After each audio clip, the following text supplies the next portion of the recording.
Welcome, everybody, to Huddle Up with Matias Bueno, episode 11. Today, we have a very special guest who's a speed coach, who's a master conductor with Athletics Canada, as well as a phys ed teacher from Grand Park High School here in Winnipeg, Manitoba, Glenn Bruce. Glenn, thanks so much for coming on. We appreciate the time that you have today to offer your wisdom and insight and talk a lot about your experience being a speed coach and working in the world of athletics. Thank you very much for having me. I'm excited to be here. So, Glenn, let's take it back a little bit to the beginning. We talk a little bit about your origins being bachelor ed student at University of Manitoba back in the 80s, as well as when you started working at Grand Park. And you got a ton of experience working with different athletes from many sports, as well as focusing on the speed aspect. What was your childhood like growing up in terms of playing sport, and what was it about sport that really brought you into participating in athletics and wanting to pursue teaching as a passion in terms of being a phys ed instructor? Good question. I literally grew up in the 60s and 70s, so we literally played on the streets. We grew up on the streets. We played in the streets. We used to get kicked out of the house in the morning by our mothers because our fathers were working. And, you know, it's typical. One kid had a football. One kid had a hockey net. For some reason, I had the hockey net. Later on, I was the one guy that had the football. And so, yeah, you ended up playing every sport, and you did everything as much as you could at the time. For organized sports, we basically played our school sports, but more importantly, everyone played hockey. And everybody played hockey. There might be one kid in every grade that never played hockey. So I grew up on a street. I was very fortunate in Transcona, where there was probably 12 boys within about 2 years of range of ages above or below me. And it'd be nothing for us to get 12, 15 kids together, and we're playing baseball, we're playing football, we're playing soccer, we're doing things. And so that was my athletic background as far as a kid. Moving forward, it turned into to be, I was a fast kid. I was the fastest kid on the block, and then fastest kid in Transcona, and then fastest kid in the city. And, you know, word gets out that kid's fast. So that kind of pushed me into being a track and field athlete first, and eventually leading into football. That football was also my love of sport. And my life really changed when I was in junior high, looking out the window of social studies, grade 7 or grade 8 social studies, and watching the person at the time was a teacher at my school named Alex Gardner. And he was running practices with some kids during school time. I don't know how they were able to do that, but they did it. And I said to my teacher, how do I get out there? And she said, do your work. So my mark went from a 65 to a 95% in social studies.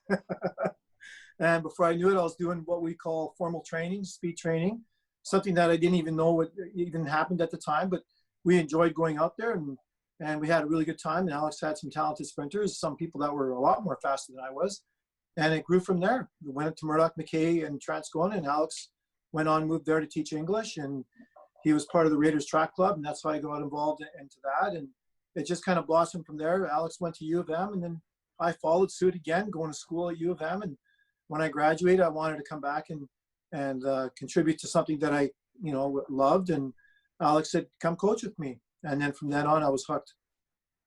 And again, the history and the rooted element of being athletic and participating in many sports, it really comes together in track and field because it requires so much athleticism, and it's so precise. And to the circling back to coaching really is, I think, one of the most rewarding things that people find after they're finished playing the sport. And so as soon as you came back into coaching, then that wasn't the end of the story, and it kept going up from there. So what did you like the most about coaching, and what was it in the first few years that you were involved as a coach instead of a player that you really found more enamoring than the time that you'd spent being a track athlete?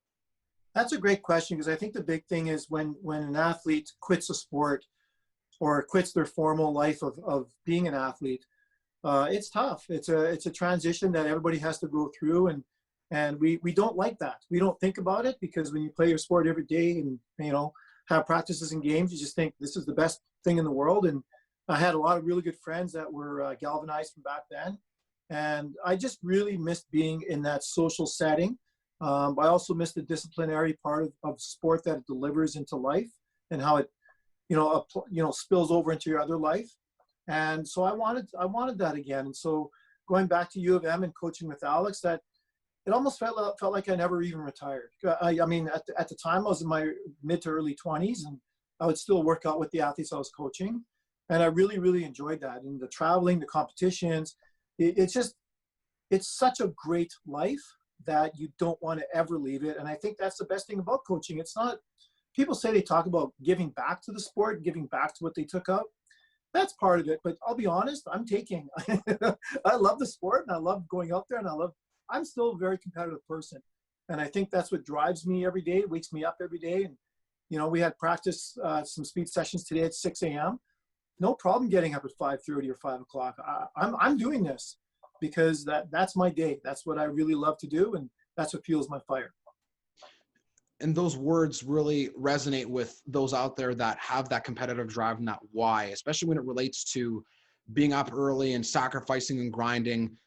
I think of the Olympics when you talk about track and field, the small margins for error that people have and the difference that is made between a silver medal and a gold medal or finishing on the podium. But most people, when watching the Olympics, don't get to see all the work that goes into it the entire year, or even bison track athletes or CIS, doesn't matter. So from the way that you coach your athletes, what's the main thing that you try to instill in them or that you learned to instill in them from your experience that you had when you were doing track and field? Wow. You got 2 hours? I think the big thing is attention to detail and observing. Being more of an observer as a coach. People that know me or that worked with me, they know that they think I'm kind of laid back, but they also know I'm intense as well. And I think the big thing is in the last 10 years, as I'm getting older now, is giving the key to the athlete to have to their own kingdom and showing them different doors that they can go through. And especially with the new generation now, and I say that because they are different from people that were in the 70s and the 80s and the 90s and the 2000s, and everyone's different. But I think the big thing now is self-empowerment, but doing it the right way and turning the right keys at the right time to let athletes do what they really, truly want to do. The attention to detail thing has always been important because in track and field, there's no days off in track and field. There isn't. I mean, you go on the track and you're running 100 meters or you're doing the relay. There's one mistake, one and done, right? So when I transferred over, when I went over from track and field to football at the CIS level or youth sport level, as they call it now, it was a big adjustment for me because the football players, they're a different type of there's different types of teaching and learning versus a sprint athlete, because a sprint athlete is somebody who knows that they have to make sure the details, everything is done properly, from the warm-up, protocols in the warm-up, to the execution of the skills in the workout, to the warm down. Whereas a football athlete, it's more team oriented. There's a different vibe there, and there's different protocols that you're going to look for. So I think I've kind of brought that to the table for today's athletes. And I think today's athletes, because I call them the Google generation, which is a good thing because they want to know, they want knowledge, right? So, whereas I was an athlete back in the day, it was like, just tell me what to do and I'm going to do it. Yes, sir, no, sir. So now it's kind of like, why are we doing this? And my point is, okay, we're going to do this because.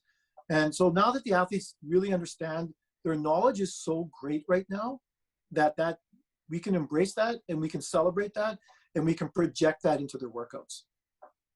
And you talk about that transition of football and the different vibe and mindset that guys have. I remember speaking with Stan Pierre a few episodes ago, we were talking about the questioning of that generation, right? He talked about, the word he used was yabba guy, like don't question the coach, don't ever question the authority. But now you want to make sure that you instill in players the ability to ask questions and understand why they're doing it, because they're the ones that have to do it, right? And that's so important when it comes to execution, because you're not the one that's running a 100-meter sprint now. You're going to have someone else to do it, right? So, right. So what was it that brought you into football, and how did you find that transition, aside from some of the things you talked about related to the way in which athletes responded to the methods that you had initially brought, and what was actually the first time that you went into working with football players? Good question. I was probably into my 15th year of coaching track and field at University of Manitoba. And just to let people know there, in 9 years, we won 7 men's CIS titles or youth sport titles. So we were very successful. We had a decade of 7 national titles. And, going back to that, there was no leeway for mistakes or not training. And the big thing that I took out of that was camaraderie with teammates. So the shot putters were supporting the long jumpers, who were supporting the sprinters, who were supporting, the vertical jumps. So in a lot of ways, we were a real team. We weren't just people performing on the track and in the long jump pit and the high jump pit and in the throw circle. We were a team. And I love that part because I came from a football and hockey background as well. So I took a lot of that, and eventually I got to the point where I was at World Junior Championships, and I was very fortunate to watch Usain Bolt run when he was a 15-year-old in Jamaica, in the stadium in Jamaica. And Canada didn't do too well back then. We didn't do too well at all. And I put a lot of blood, sweat, and tears into that World Championships. And I sat there and watched the fireworks at the end, and I thought, you know what? Maybe it's time to move on, because I was in the warm-up area watching the Cubans, watching Japan, watching the Germans, watching all the big countries that dominate regularly every single Olympic year or World Championship. And I thought, we have a hope in hell here. We don't have the financial backing we should get. We don't have the team support staff that we should have. And that kind of left me a dirty taste in my mouth. So I thought, you know what, I still want to coach. I still want to be active. I want to do another sport. At the time, I had Franz Clarkson and Craig Carr, who played for the Bisons at the time. And they both went to the Edmonton Eskimos. And they ran track. They legitimately ran in the 4x2 teams. And I think Franz even ran a 4x4, and he was a defensive back. So anyway, the point being is the football world started to see that I need to do speed. Okay? And this would have been probably, I'm going to say 20 years ago, quite a while ago, but they realized that we need speed. And if you look at all the best football players in the world, they're all fast, right? There's no one that's, he's slow, but he has good technique. That's not going to happen. So back then it was a big deal. So they started coming to see me, and then eventually it came to the point where Brian Dobie said, you know what, Glenn, you want to come on board? You want to be our speed coach? And I said, absolutely. So I was official first real speed coach for the Bison football team. And I did that for another 5 years. So now we're up to year 20 and at CIS level. And I thought, you know what, I need a little bit of a break. It takes a lot out of your family life and everything else. And part of my health was suffering a little bit. And so I gave that up for a bit. And then I got into the corporate world of speed training. And I've been loving it since. There's nothing I regret about anything that I've done, from the time of being a club coach to the CIS or youth sports to Team Canada to youth sports football, and now working at a professional level, but also working with amateurs.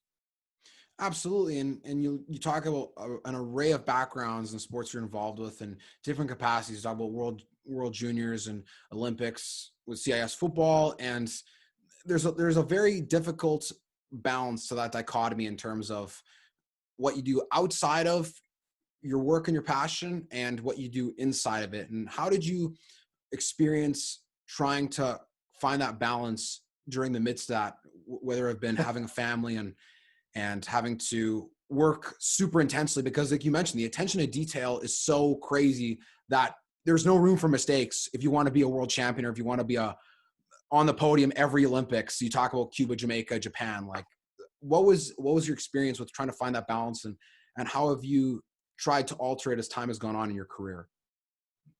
There is no balance. There's none. I'm obsessed. And in some ways I am. It's something that it's that cup that can never be filled. And then when it does get filled, I want to bring another cup to the table and fill that cup. And it's not about sitting back and looking at the medals and counting successes. It's a genuine care that's ongoing. I think the big thing is, probably I do remember one time, it was almost like an epiphany. I'm driving to practice one day to University of Manitoba, and it was like a Saturday morning at 10 o'clock, and it was probably the middle of July because we're getting ready for Canada games. And I'm going, where is everybody going? And almost got to the point I thought, why are people leaving their house? Because I'm coaching, I'm doing something very important. What are you guys doing? And that kind of made me think twice to say, maybe I should dwell into that world and maybe slow down and try to reflect a little bit, because it is go, go, go, go. The other thing is that I was very aware of was older coaches around me at the time, which is 20 years ago, who had medical problems, who had drinking problems, who had other issues with their health. And I said, or family problems. I said, I don't ever want to be that guy. Well, in some ways I was that guy, because you you can't have those successes without, and people say paying the price. I think it's just ignoring the rest of the world.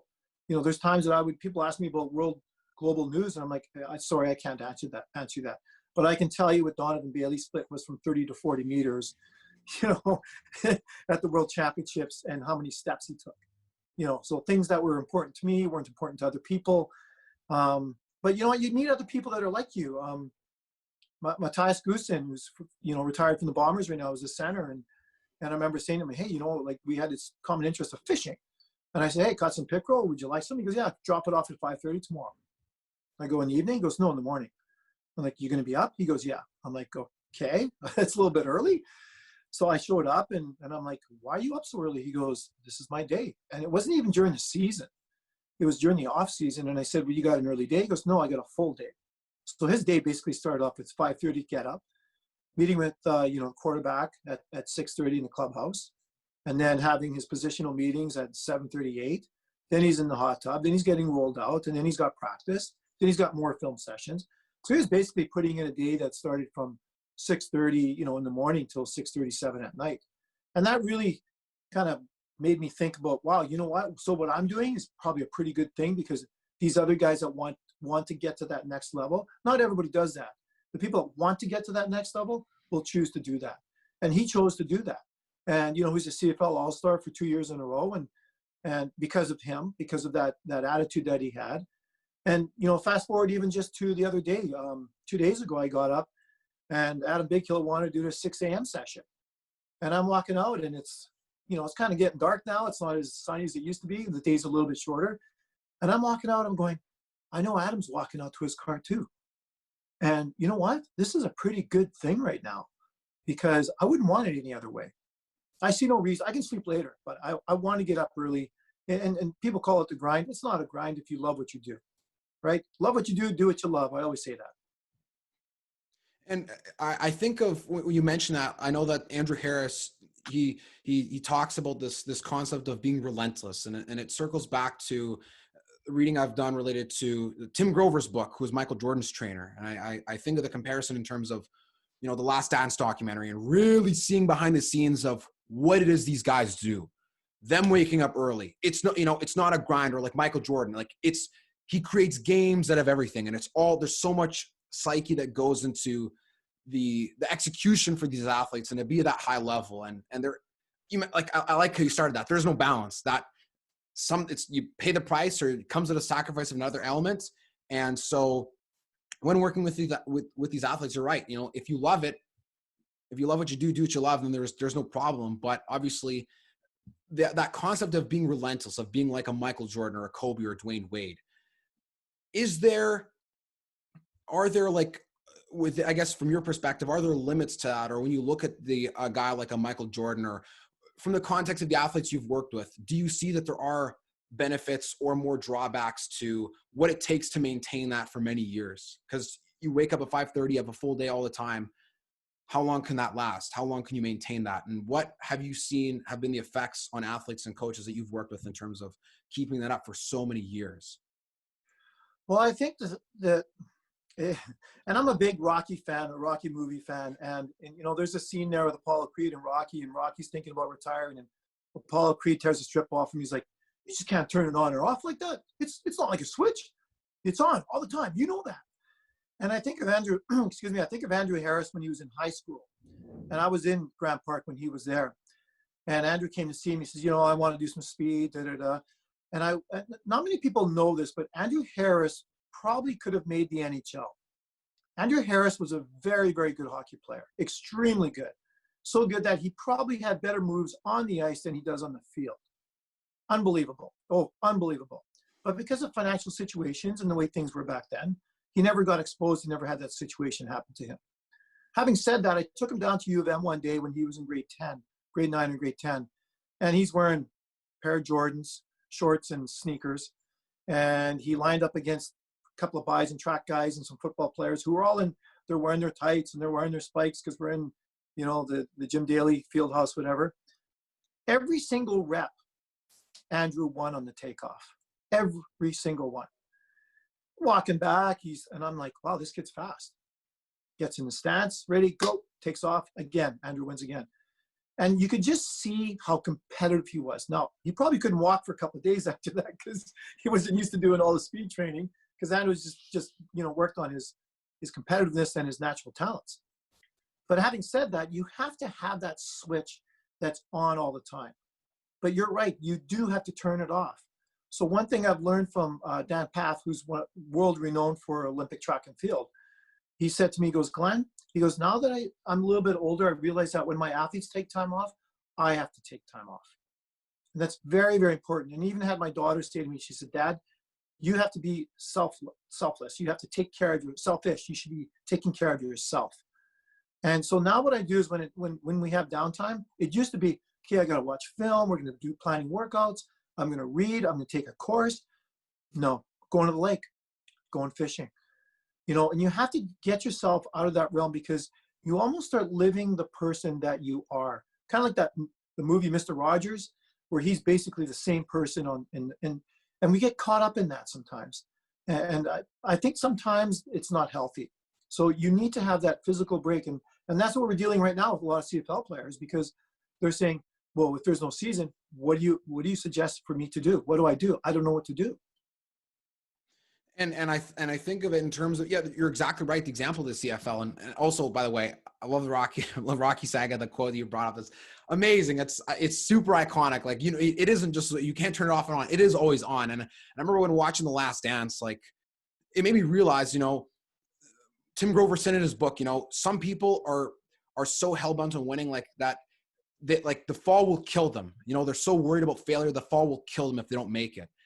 But you look at the CFL situation right now. Could you imagine, the blood, sweat, and tears, and better than anybody that I would talk to, that what it takes to be at the top, to be a premier player like an Adam Bighill or any of the guys in the CFL. All of a sudden, boom, there's no season, or the season isn't being played. What do you do with your life? What are you doing? Are you keeping up? Is it driving you nuts? Are you going to be able to maintain it? And it is kind of hard to break that. And I think that you're right in the sense that you need to take time for yourself, to take care of yourself. In one of the courses we're taking at U of M now, it's very funny that you mentioned this. It's called Sport Leadership, where we're talking about what it means to take care of yourself and take care of others and be a true leader in sport. It was literally just made up for this semester. And we talk about the idea of slowing down, of who are you really? The Mr. Rogers, right? Are you a typecast? Are you so obsessed and fulfilled that you become, a caricature of yourself because of how immersed you are into this environment? And Bill Johnson, the executive director of Football Manitoba, talked about, he was coaching Paralympic basketball for Team Canada. And he talked about being he's like, I've been to Greece or Japan 13 times. I've never explored once. I was just so on all the time. And, people have problems with their family or their mental health and all these things. And you linked it together, but you need to take that time to slow down. And so going to the lake, going fishing is a great way to slow down, or read a book, or just kick back and not have to worry about being obsessed with film and all these things. So now that you've had so much experience under your belt, the way you look back on your career at this moment, are there things that you wish you could have known long ago that you know now from the experiences you've had? Or do you think that the way that it's worked out has been, you wouldn't have had it any other way, and you'd rather have you would have gone down the same path if you had a chance to do it again? Yeah, I think what happens is that we all have barriers, and we have ways to push those barriers out of the way. And I've had barriers, but as my mom, God bless her soul, she said, you know what, son, you always had a vision. And in some ways, as a coach, I see myself almost like the athletes. And I want to quickly go aside on this, because Dale Weiss from the Montreal Canadiens is a good friend of mine, and who I also coach during the off season. We're going into our 6th year coming in. And he's a very profound and successful businessman. And he's using what he learned from sport, which is, a lot of teamwork, but also being competitive, attention to detail, stay within the boundaries, so to speak. And you're starting to see that now with a lot of athletes, where they're taking their skill set. And I teach this at school, where I tell athletes, you have an advantage. Like, all the things that you're learning on the field and everything that you do here, that's for life. No one's going to ever teach you that in a course. You're experiencing that. So take that with you and put it into the boardroom. And now what's happening is a lot of CEOs and a lot of business people are looking at the athlete model as opposed to the athletes looking at the business model. So it's kind of flipped the world around a little bit that way, and especially now with social media and some of the the Black Lives Matter and all this other stuff with the social justice movement, and I think it's a good thing. I wouldn't even call it a movement, because in the 70s and 80s it was like somebody said, Ryan Reeves had a really good interview today, and he says it's been going on for the longest that we know of. So it's just those things that we need to learn from and move ahead. Do I have regrets, or do I want things to change? Absolutely not, because I'm not going to second guess. I'm not in a position to do that, and I don't have enough time to think about that. But I mean, you do say, okay, I at this age I wish I would have known maybe something a little bit more about this. But that's what learning experiences are for, and you can't have a gap year in your life. You got to go out there and experience it, make mistakes, do good things, piss people off, or make people better. And I think that's what life is about. The book is just a manual, right? Whatever book you're going to read, whatever thing you're going to Google, that's just a manual.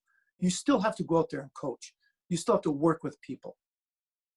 100%. And I couldn't agree more. And I was transitioning into the next thing I was going to talk about in terms of success, right? I think in the movie Friday Night Lights, talking about like success isn't what's on the scoreboard, right? And especially in a world that's so small for error, football included, track and field, success isn't always winning and losing. Success can be more than that. So how do you measure success, or how has your measure of success changed as you've gone on coaching in your career? I like that question. I think the big thing is continuity. I also think the big thing is practicing what you believe is important. And going back to, again, coaching at University of Manitoba for 15 years, and us winning those 7 national titles in 9 years, and men's titles. It wasn't. I don't even think we even talked about the titles.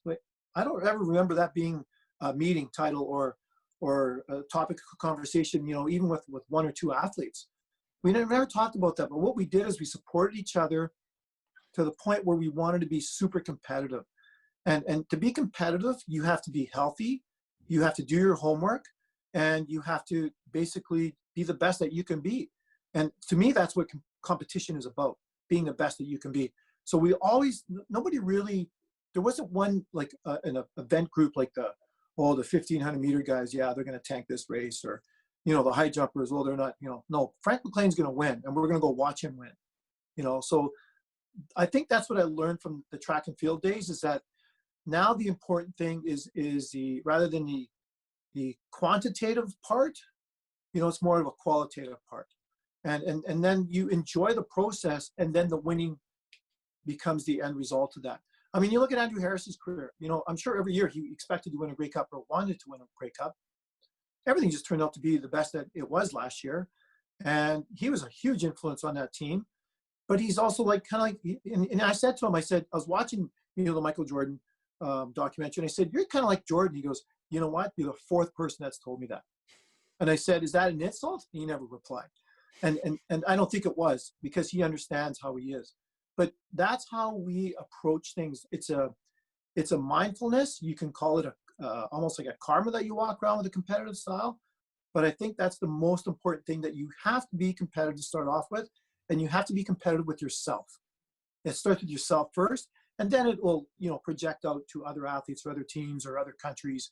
And then the success will, what? I've had the best years of my life coaching. My athletes had the worst. And then the other way around, I could have a really, what I thought would be a bad year coaching, like, yeah, I could have done this, or that should have. And then my athletes, they vault to the top, and then they're medaling or doing whatever it is. So you can't measure it on that. That has nothing to do with it. Otherwise, you'd say every team last year failed to win the Stanley Cup. They're not successful. But I think every team, if they look deep into their dressing room, they had successes. And they will celebrate them, and they will use those to learn from next. I don't believe in learning from mistakes. I believe in learning from successes. Absolutely. And can you talk a little bit more about that in terms of because so many people talk about, mistakes, they teach you, experience is the best teacher. You say to learn from successes is better than learn from a mistake. What has led you to have that philosophy, and what has made you really show that in your work? I think Troy Westwood had the best quote. He said to me that Cal Murphy told him at one time, and I use that with Ryan Reeves at a couple of times where I throw him a text out once in a while, and I get some profound answers back. And the question is this, and Troy said, I said, what's in your mind when you're trying to kick that winning field goal against the wind at the 50-yard line or 55-yard line? And he said, I think the best coach they ever had was Coach Cal. And Coach Cal would say to me, can you get it there? And what he meant by that is, can you make it? Because that puts pressure on the kicker. Can you get it there? Which means, can you make the effort to get the ball at least 50 yards? And whether or not the ball gets pushed right or left, but can you get it there? So it gives the athletes some self-ownership with the ideology that they can make some mistakes. And so once in a while, I'll throw a text out to Reeves or Revo or anybody else and go, can you get it there? Which means, can you score tonight? Can you put one between the pipes? And I get some pretty funny responses back, but it gives them that self-inspiration to say, yeah, I can get it there. Because I can envision Westwood standing there, nodding his head, looking at Coach Cal going, Coach, I can get it there.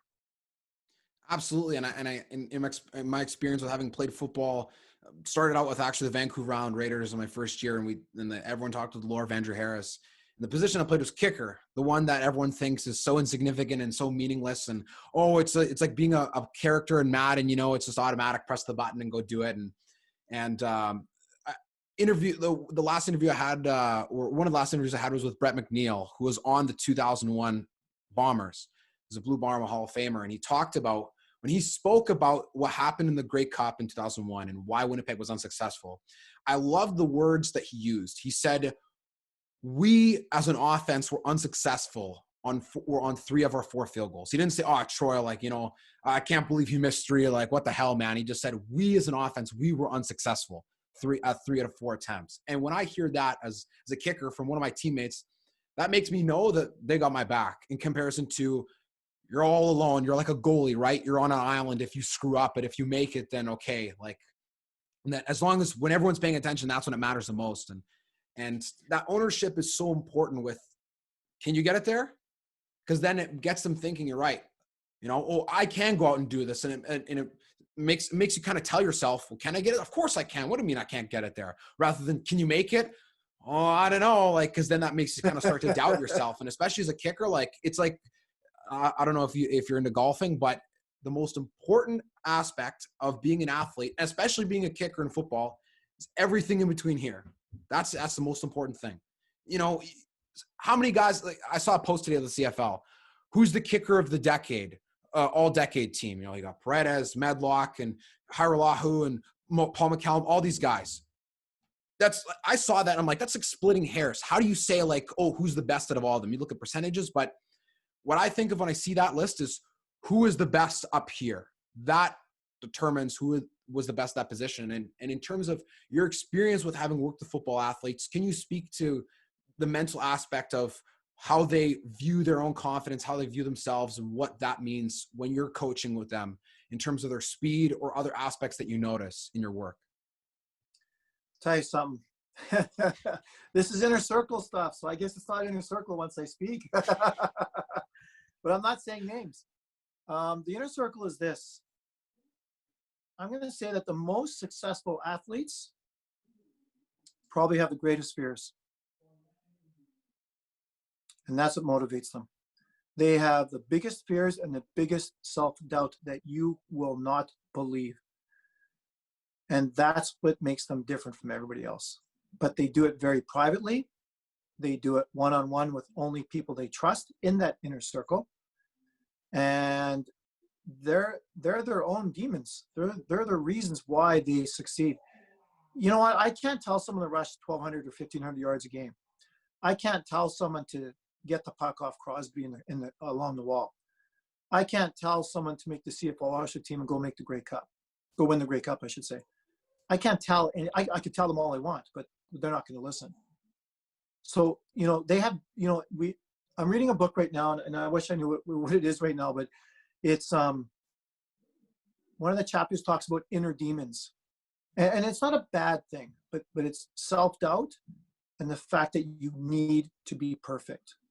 And you know what? Business people, performing artists, actors, they're all the same, where they have the biggest self-doubt more than anybody else. And that's what really, really gets them from, the 90% and the 99 to 100%. It's incredibly powerful, and just hearing and really understanding the great fear that can be instilled. And people always mention that phrase, audience of one. So often it's so hard to look into. I think part of the reason why people love the Last Dance documentary is because you really got to look inside the mind of Michael Jordan, Scottie Pippen, Phil Jackson, these guys that seemed so untouchable when they were at the top. So untouchable. Like one of the greatest sports dynasties to have ever existed in human history. And the Bulls as a franchise were nothing before and have been nothing since.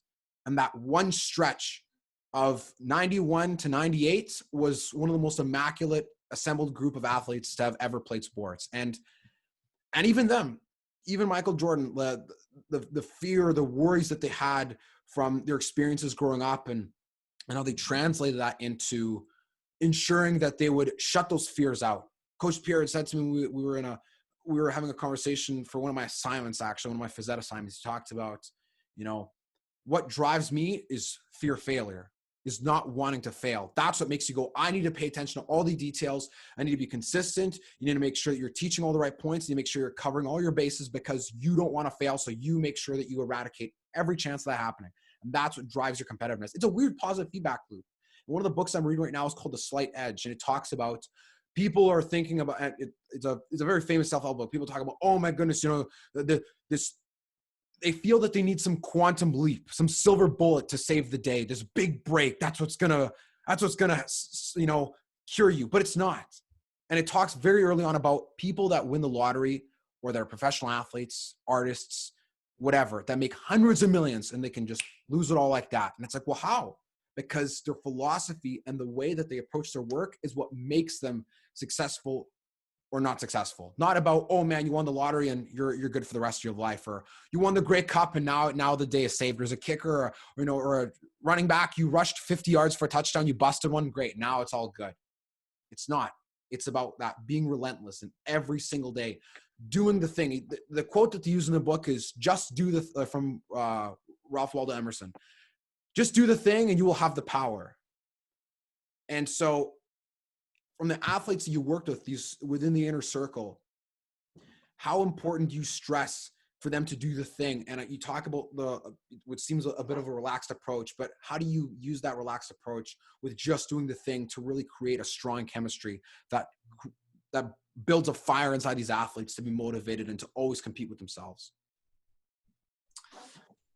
Yeah, I think that the big thing is letting the athletes, and I talk sometimes to youth soccer groups and whatnot, and we're training on a long weekend. It's 30 degrees, and people are at the lake. They're doing their thing, and I tell them, I go, "You're not normal." Sorry to tell you that, you're not normal, and not to say that normal is a bad thing, but you're not like everybody else. This is why you're here at 3 o'clock on a Monday on a long weekend, and you're training for 3 hours in the hot sun. 2 hours, not 3, but being dramatic there. And telling them that you're special. No different than someone who is a musician or an actor, or someone who wants to pursue excellence in being the best architect in the world, or engineer in the world. And you have to recognize the fact that what you're doing is a good thing, and it's okay to be this way. So let's celebrate this and let's embrace this. And I'm here to support you. So even last night, Brady Oliveira from the Winnipeg Blue Bombers, he's texting me like, "Okay, we good tomorrow?" And I'm like, "Oh yeah, sure." And he goes, 6 a.m. I'm like, "I'm there." And then, you can see ... "You okay, coach?" I go, "Yeah, I'm there. No problem." So you have to support people in their dreams, and you have to enable them in their dreams. And I speak quite frequently about this, and students that are out there listening from Grant Park, I say, you got to dream big. This is your time. This is your life. If you can't do this now, when are you going to do it? It's not going to happen. It's going to be fictitious in your head the whole time. So it has to start with a dream, but it also has to end with an action.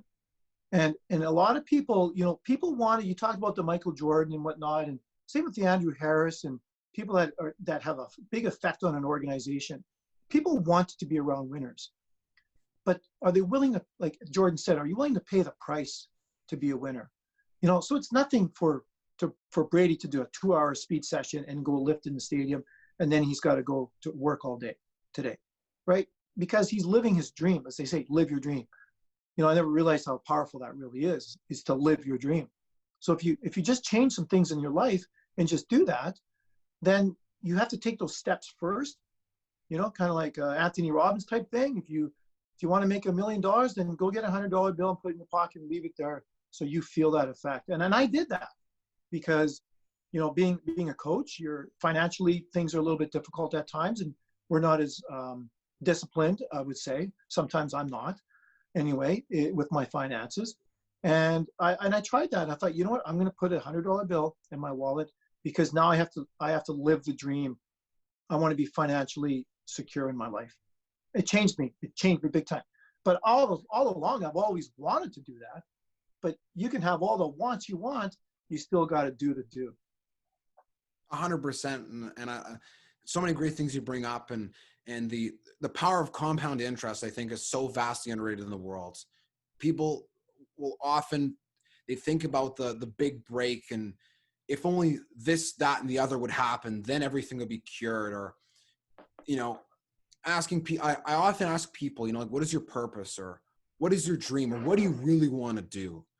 I've worked a variety of jobs that, college students will work, right? Being in a golf course, kitchen, and just, you see, and I ask people, I'm like, what is it you really love? Like, what do you really want to do? Like, this can't be it, can it? Like, or if it is, then how do you feel about it?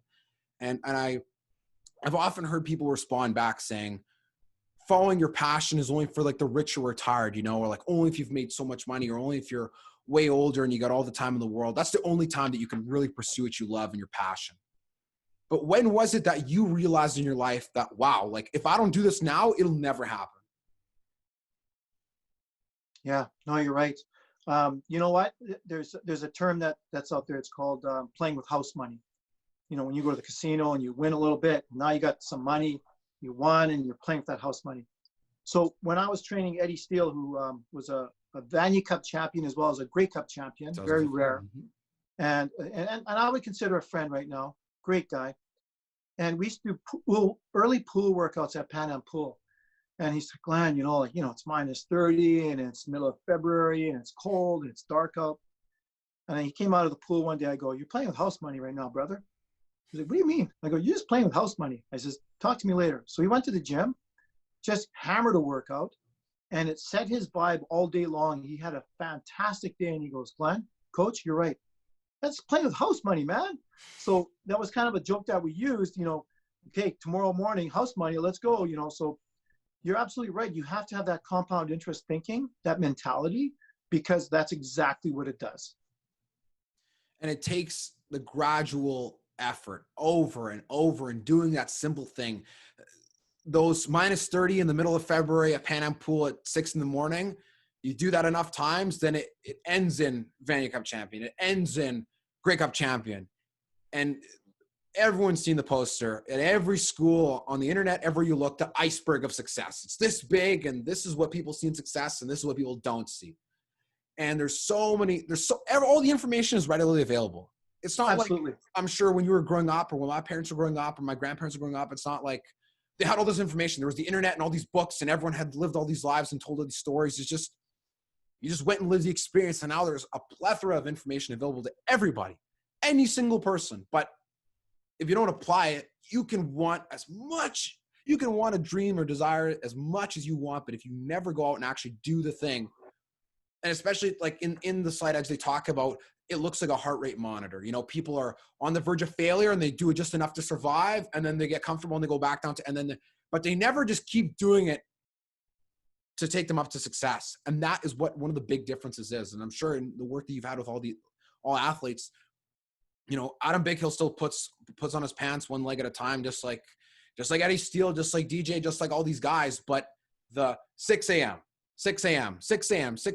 workout, attention to detail, always, all the time, you're just focused on what you need to do. That's what takes you over the top, and not having a great day one day and then the next day I'm going to take 3 days off because it's all good. So no, you're absolutely right. I think if I can tell anybody anything, it's Life is for the living. We're here for a reason. So let's live life. There's something to be said about that, right? And the other thing I want to say is this, that if you want to be a shark, you hang out with sharks.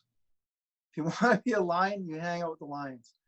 You need to physically change your physical setting.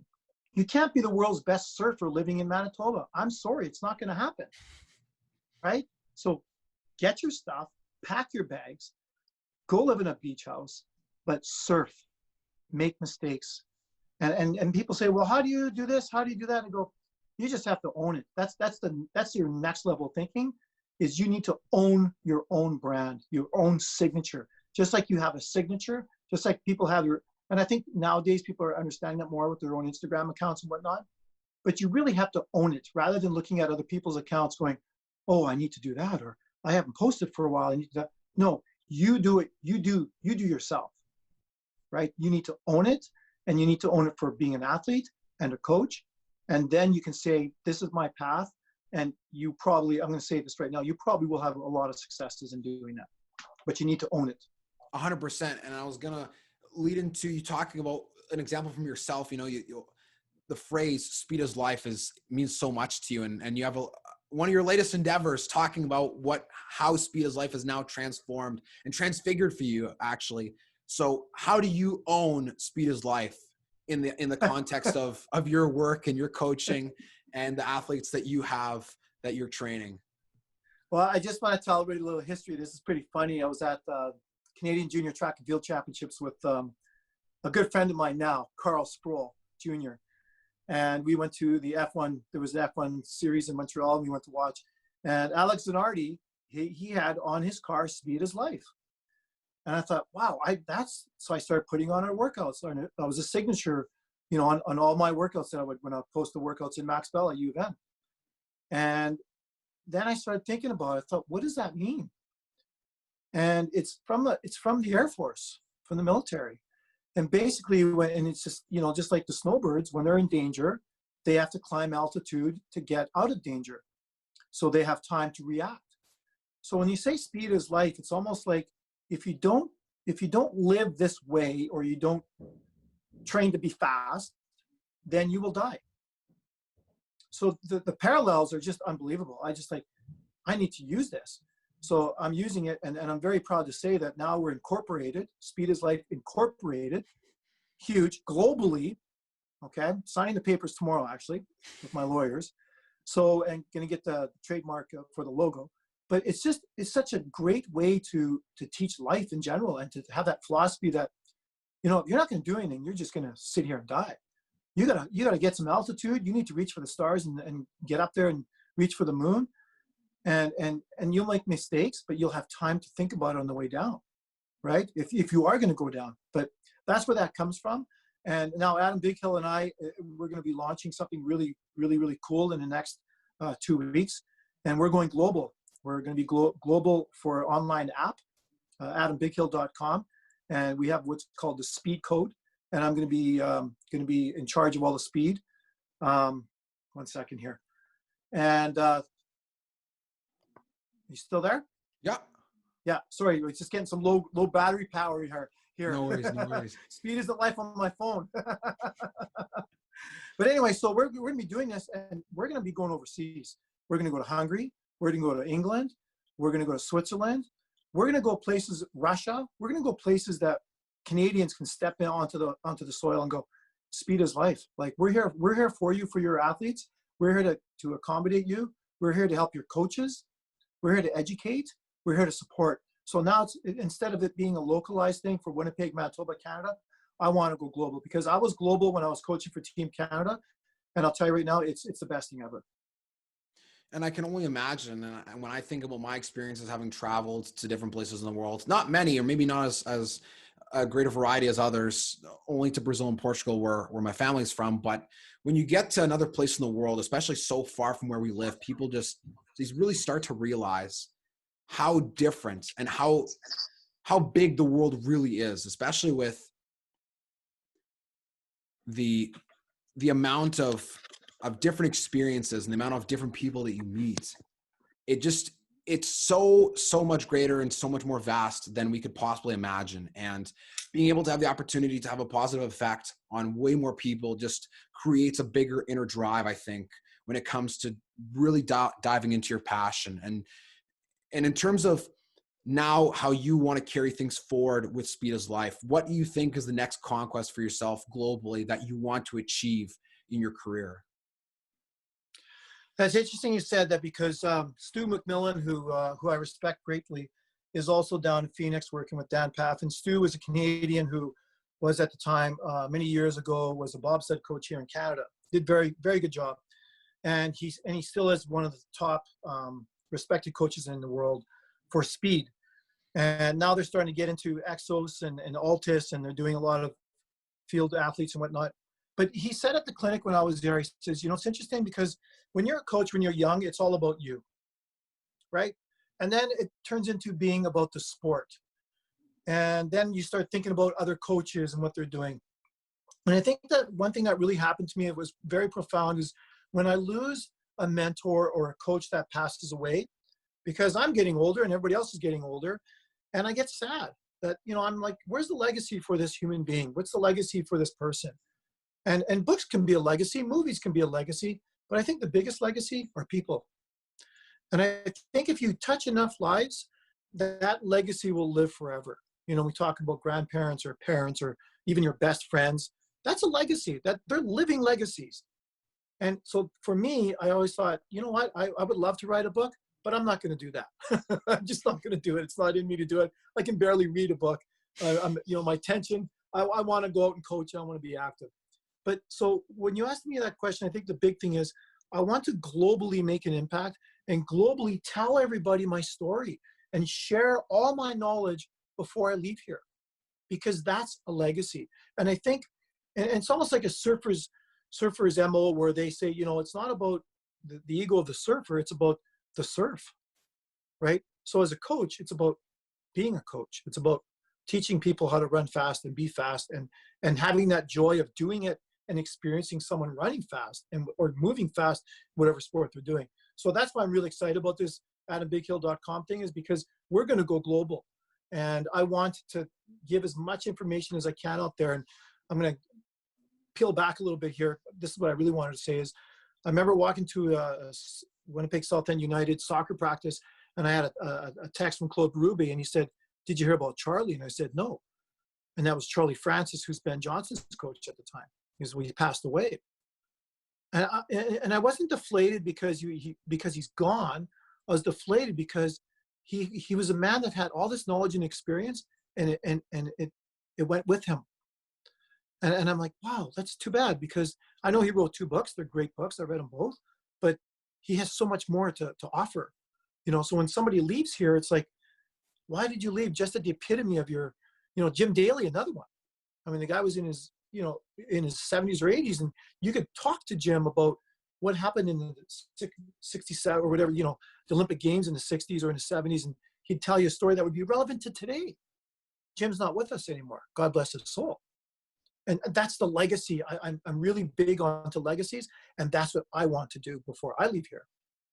100%. And Glenn, before we wrap up our time today, we want to talk about the legacy here within our own city, Winnipeg, the global impact that we've had from coaches and athletes that have blessed the opportunity for us to witness and consume and participate in sport is such a fantastic feeling.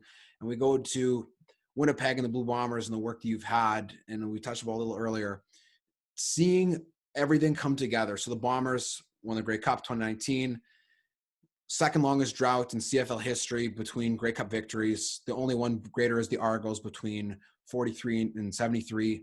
Oh, I didn't 53, know that. 53 and 83, actually. This is the longest, Wow. second longest. Bombers 29, Argos are 30. To see all the work come together after the athletes you've trained and worked with, and to see Winnipeg finally, when we talk about success, is not measured in winning and losing, but to finally witness it all come together as a Winnipegger, as a Grant Park, see Andrew Harris grow into the role that he had became destined to fulfill. What did it mean to know that you had worked closely with athletes who were part of a team that brought home a trophy that was more meaningful than any one that had ever been brought back in the history of Winnipeg? It means we got more work to do. I'm serious. Like I said, it's not, and they're going to unveil the Grey Cup rings this week. That's great. It's fantastic. It's great for the city. It's great for Bomber fans. It's great for the organization, for the Winnipeg Football Club. But I had a really good discussion with Wade Miller, and I said, what's going on? Like, how long are you going to be around here? And he goes, Glenn, I'm here for a long time. And he says, I want 3 Grey Cups. And I went, yeah, because when you win one, you learn. Again, it's learning from successes. You learn from what you've done well, what you've done right. How's your day today? Good. Why? Why are you having a good day? It's not by luck. Bombers didn't win the Grey Cup by luck. Mm-hmm. They had adversity last year. They had really good players. They had amazing coaching staff. The staffing through from the ticket people to the beer vendors, unbelievable all the way around, because that's what the organization practices. Is they believe in success every day. Every day has to be a successful day. Because now they've learned that. Let's go get another one. Let's go get another one. And that's the beauty about tomorrow. That's the beauty about getting up tomorrow at 5:30 a.m. because we're going to do it again. That's what it's about. Absolutely. And that's why it's, how do you not get excited about that? Like, let's go tomorrow, 5:30. Okay, we're going to pull. It's -30. I'm in. and I think about the phrase that Tim Grover used with Michael Jordan. He just said, done, next. That's it. 2 words. Just, we won, done, next. We're relentless, Cleaners. attack, we're done, next. Cleaners. Those aren't finishers. Those are cleaners. Yes. Those are people who do the job. What's the next job? Cleaners. You have to have that cleaner mentality. There's finishers, but those are the finishers that are down at the Pemby on a Friday night telling everybody about their stories, which is fine. That's great. But those are finishers. We're cleaners. And so, yeah, that's my mentality too. It's a Mamba mentality. It is. It really, really is. But you live it, you breathe it, and it's such a great feeling because you're around positive people all the time. It's a drug. It really, really is. And I love it. So yeah, let's go get that next Grey Cup. Let's have a 6-game season this year. Let's win it, and let's win the next one, because everyone's going to go, oh, you only had a 6 or 8 game season. You guys got lucky back to back. No, let's go 3 now. You know what? I'm old enough to say I lived this.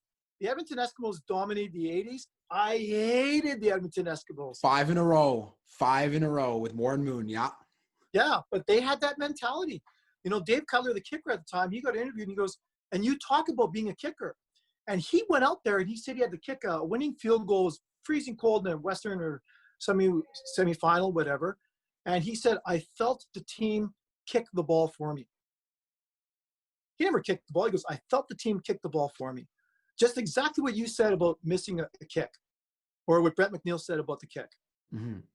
It's all about the team, and it's such an important aspect. And I love the answer you gave, because the typical answer you'd expect is it was emotional, it was overwhelming. But you talk about being a cleaner and just okay, we got it. What next? How do we get the next one?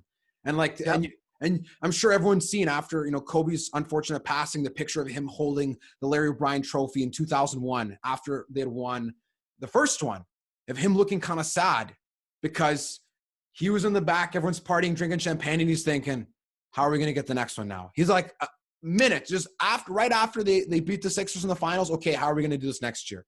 And not even thinking about, oh man, this is so amazing. Just, we got to do it again. And we got to do it again. That's good. And I have a 24-hour rule with my athletes, whether you fail or succeed. And you can celebrate as much as you want. And if you lose, you can be as depressed as you want, but I'm giving you 24 hours. And then we're pressing that reset button. 24-hour rule. That's all you get. And that's exactly how the Bombers did. They partied for 24 hours. Reset. Let's go. Let's get the other one.